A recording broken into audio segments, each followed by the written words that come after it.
계신 이재명 교수님께서는 수소에너지와 선박 분야 전문가이신데요.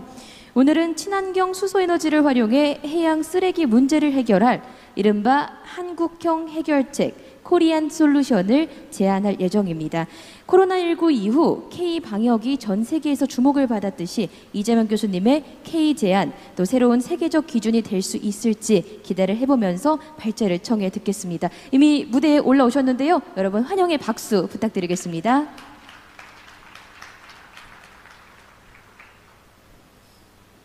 네, 반갑습니다. 방금 소개받은 부산대학교 조선해양공학과 이재명입니다.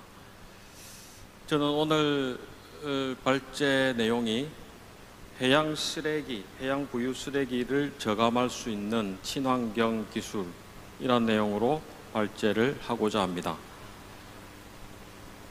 멀지 않은 기억이었는데요. 처음에 올해 해양 포럼을 기획할 때 해양 쓰레기와 친환경 기술, 수소 선박을 링크시키는 논의가 뜨거웠었습니다. 그래서 이게 여러 차례 치열한 논의를 거쳐서 이렇게 포럼에서 기조 세션의 발제의 자리까지 오게 되었는데 김영겸 기획위원장님께 이 장을 빌어 감사의 말씀 전합니다. 여기서 친환경 기술이라고 말을 드리고 있는데 저는 아까 소개받은 대로 대한민국 정부가 지원하고 있는 수소선박 기술센터의 운영 책임을 맡고 있습니다. 잘 아시다시피 수소선박은 환경오염에서 가장 자유로울 수 있는 선박이고 그럼에도 불구하고 아직까지 적용이 확장되지 않은 미래 선박이라는 것을 알 수 있습니다. 주제입니다. 해양 쓰레기에 대한 내용입니다. 중국을 포함해서 해안을 가지고 있는 대부분의 산업국가에서는 정도의 차이는 있겠지만 보시는 바대로 엄청난 양의 쓰레기를 해양으로 배출하고 있습니다. 이러한 결과에 의해서 해양 쓰레기는 환경오염에 대한 지속적인 위협, 그럼에도 불구하고 자연적으로 분해되지 않는 위험성 등을 동시에 가지고 있는 어떻게 이야기하면 반드시 해결해야만 되는 대상입니다. 이러한 해양 쓰레기들이 쿠로시오 해류 또는 전 지구적인 해양 해류를 따라서 표류하다가 일정 곳에 일정 지역에 집중적으로 모이고 있습니다. 일명 태평양 쓰레기 섬이라고 불리고 있는 대한민국 면적보다 14배 정도 넓은 면적입니다. 거기에 포함되어 있는 해양 쓰레기 종류들, 기저귀 종류, 페트병을 묶어내는 노건들 혹은 플라스틱 바틀들, 자료상으로 나와 있는 정보에 의하면 분해되기까지, 자연 분해되기까지 400년이 넘게 걸립니다. 결코 자연 분해까지 기다릴 수 없는 상황임을 아실 겁니다. 그래서 이러한 쓰레기를 이제 어떻게 해결해야 하는가 하는 것이 전 세계적인 이슈가 되었습니다. 이러한 해양 쓰레기가 영향을 미치는 환경적 문제, 경제적 문제, 이루 헤아릴 수가 없습니다. 성인이 통계적으로 1년에 간접 섭취하는 마이크로 플라스틱이 약 840여 점 된다고 합니다. 이러한 것들이 우리 세대에서 끝나지 않고 다음 세대로 넘어가는 것을 보고 있을 수는 없는 상황입니다. 그래서 유엔을 포함해서 이러한 해양 쓰레기 문제의 심각성에 대한 대책으로 다양한 기구들이 활동을 하고 있습니다.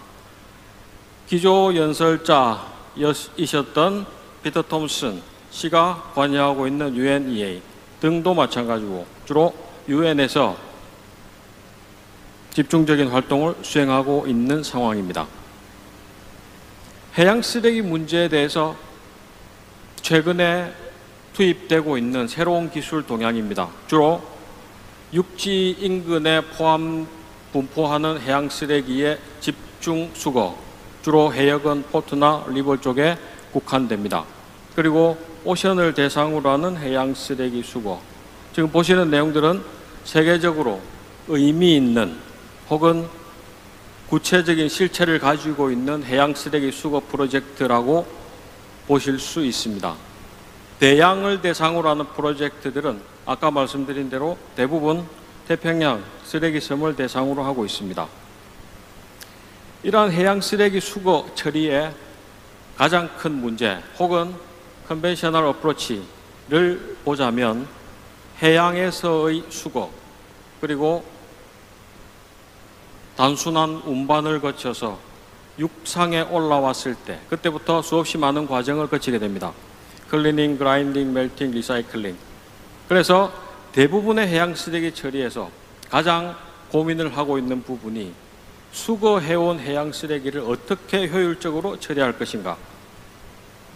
그래서 저는 혹은 저희 연구팀은 새로운 방법을 발제하고자 합니다.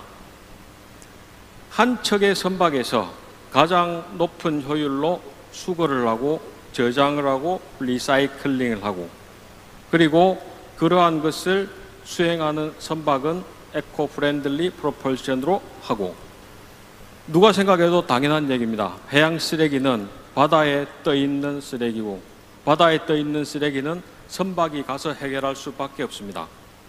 환경 문제를 해결하자고 해양 쓰레기를 처리하는데 친환경적이지 못한 선박을 사용할 수는 없습니다.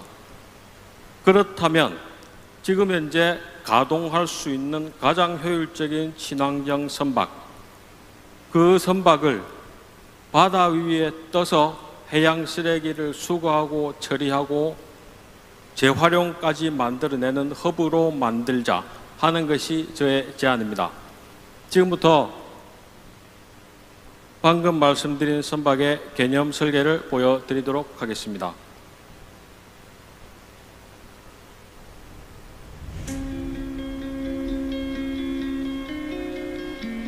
아까 말씀드린 태평양 거대 쓰레기 섬입니다.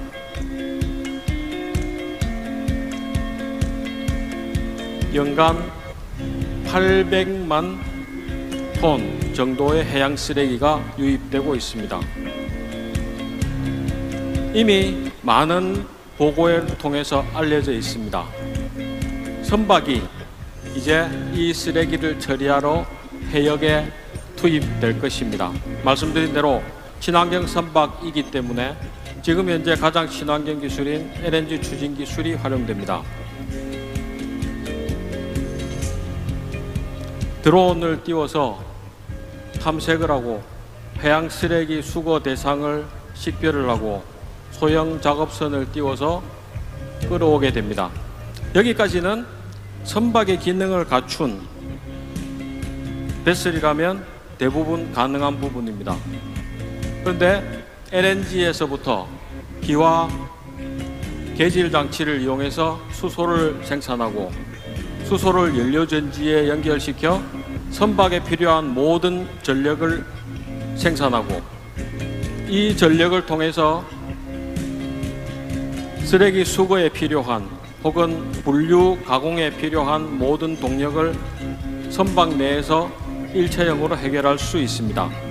육상에서 사용되고 있는 솔팅 과정 그리고 무작위로 수거된 해양 쓰레기의 종류별 분류 혹은 1차, 2차 파쇄를 거쳐서 재활용이 가능하게끔 해주는 전 단계 그리고 이렇게 만들어진 파쇄물들이 철, 비철, 재활용을 위한 목적으로 철, 비철 분류하는 과정 그리고 가장 핵심입니다. LNG 운반 추진을 하면서 자연스럽게 가지고 있는 해열입니다. 영하 163도에 이르는 열이 냉동고로 전달이 되고 앞선 과정에서 만들어졌던 파쇄물들이 냉동고에 의해서 자동적으로 동결되게 됩니다. 동결된 파쇄입자들은 다시 한번 파쇄 과정을 거치게 됩니다. 이렇게 만들어지는 파쇄입자는 재활용이 가능한 가장 미니멈 사이즈 수준으로 나올 수 있습니다. 재활용을 하기 위한 필수 단계, 탈염 탈수 과정도 거칠 수가 있습니다. 마지막으로 선박 내에 탑재된 압축 장비를 이용해서 저장과 수송이 편한 형태로 압축시키고 펠릿 형태로 만들 수 있습니다. 그러면 이것들이 콘크리트 자재, 도로 자재 혹은 재활용 목재로 활용될 수 있습니다. 친환경 에너지로 각광받고 있는 플라즈마 가스화를 통한 발전 사업에도 원료로 사용될 수 있습니다. 그래서 이러한 기능을 하나에 모은 선박을 저는 이 자리에서 해양 쓰레기 수거를 위한 친환경 기술의 집합체라고 말씀을 드리고 싶습니다.